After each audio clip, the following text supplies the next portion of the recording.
In tonight's program, it's hailed as the latest medical miracle, the revolutionary new anti-aging drug that's taken America by storm. Now it's available over here, but with a hefty price tag. It offers a youthful future for some, but at what cost? Hello, good afternoon and welcome to Imperial College News. I'm Danielle Ashworth and I'm here at St Mary's Hospital in Paddington to talk about this new drug, Unobtanium. Unobtanium has gone through the first 3 phases of clinical trials and has now been deemed safe to use on humans. Brace yourself, this is a photo of an 83-year-old woman after the treatment. Unobtanium has an undeniable effect and the drug pharmaceutical company VaniPharm can claim that with one shot of this drug it can make you look 20 years younger. The only possible side effect is that it might make you look a little too young. The price has not been revealed but is expected to be only affordable by the super rich. Today we'll be gauging the response of the public, the NHS and the industry to see what they think about the price. Good afternoon, I'm Sajini and I'm back with Imperial College News. Now I'm here at Riverside House, head office of NHS Direct, to find out whether the NHS will fund this miracle drug. Dr. Price, does the NHS plan to cover the drug? The NHS has no plans whatsoever to cover the cost of this drug. We have a limited healthcare budget and we just can't afford the costs. Moreover, as a rule, the NHS doesn't fund cosmetic drugs and procedures. Well, according to my understanding, this drug seems to be helpful for the elderly population. So if by taking this drug we are putting off ailing diseases of old age, wouldn't this ultimately lead to a reduction in healthcare costs? That's true, but the reduction is temporary. Ultimately, the people who take the drug will get older, so we'll have to provide healthcare for them eventually. To be frank, if this drug becomes reality, the NHS will go into complete financial ruin. Well, thank you very much. Hello, I'm Vincent Go. Today I'm here at the head office of VaniPharm to find out how much this drug could cost you and what it would mean for their corporate finance. This drug is truly a first of its kind and many people are waiting for the release of Unobtanium. But one of the main interests of the public is exactly how much it would cost. The development of the drug took about 20 years after the discovery of a candidate compound. The drug now passed animal experiment and phase 1 to 2 human trials. The whole research and trial cost a tremendous amount of money.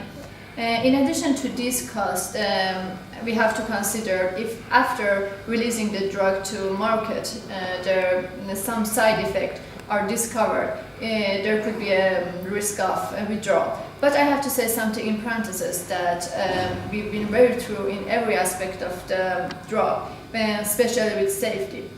Besides this, drug promotion and advertisement cost a great deal of money for us.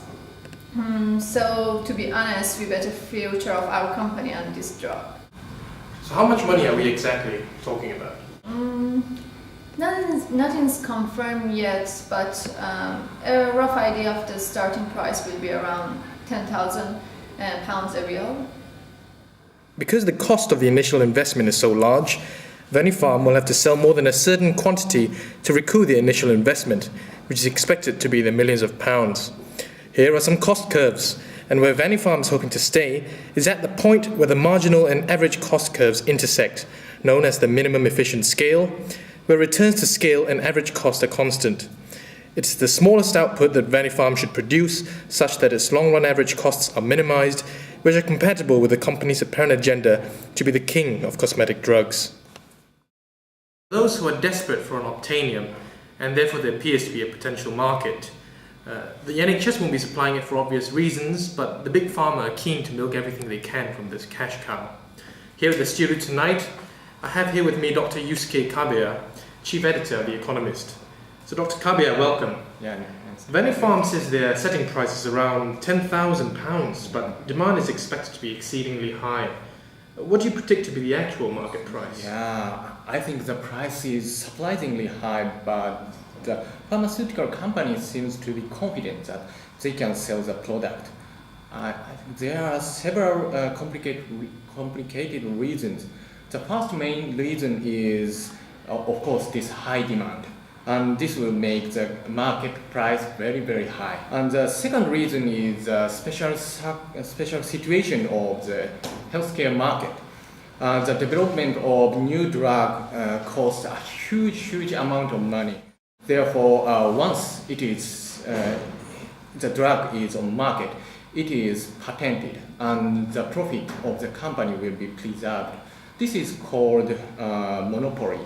So, in the monopoly situation, the company is not a price taker but a price maker, and there is no competition. So they can adjust the quantity of the production and manipulate the price, and they can maximize their profit. Thank you very much, Dr. Kabir. Well, I think this drug's a really good thing. I mean, let's face it, we could all do with looking a little bit younger. I know my missus would benefit from it, believe me. But seriously though, the big problem with this drug is the price. It costs an arm and a leg, and the only ones going to make a killing from it are the drugs companies. And I don't agree with NHS funding it because there's not enough money to go around there. What it needs is for other pharmaceutical companies to get involved and start making this drug. That'll bring the cost down, and then everyone can end up looking sweet. I don't think it's affordable for me at the moment, but I don't think it's expensive for the affected. What's that, darling? A new drug that can make you look 20 years younger? Oh, I'd kill for some of that, darling. What's it called? Unobtanium. Oh, sounds expensive. How much does it cost? Oh, you have to laugh, darling. I can't afford that. Not on my old age pension. Oh, well, it seems it's the same old story then. Them that has and them that have not. It's just as well that I can't afford it, darling, because I tell you what, if I looked 20 years younger, that cameraman would be in trouble. As always, those who will be able to afford the drug will be able to go out and buy it freely, whereas the rest of us are going to have to learn to love our wrinkles and rely on the good old NHS to fund our geriatric needs. This has been Danielle Ashworth at Imperial College News. Thank you and good night.